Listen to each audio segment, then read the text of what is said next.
AITA for dumping my GF after her unannounced backpacking trip.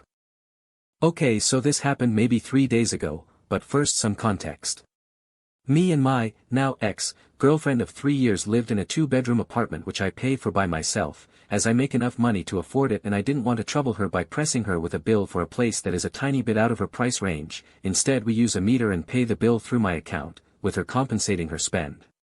We also have always been big on trust since both of us have been cheated on in previous relationships, and didn't want to go through that again in this one.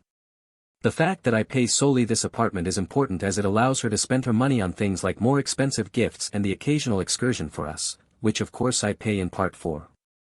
Also the fact that we are big on trust means we tell each other a lot about our lives and future plans. Anyways, she was always a fan of these trips abroad and loved traveling, and for the most part our trips were always fun. However, about 3 days ago she announced that she had bought tickets for a solo backpacking trip across South America which she was going to go on Friday, and that she had been planning this for months.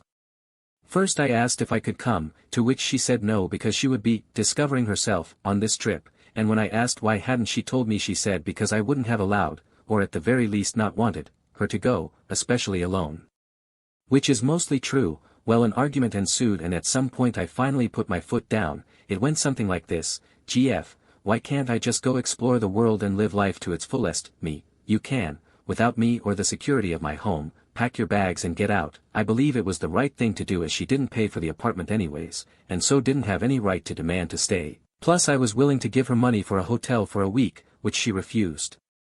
That night she went to her parents' home an hour away and my phone was blown up with people calling me a controlling asshole and the like. My question is, am I really an asshole for this? TLDR, girlfriend popped a surprise solo trip on me 5 days before she left, saying she wanted to go alone and had been planning it for months. I kicked her out my house.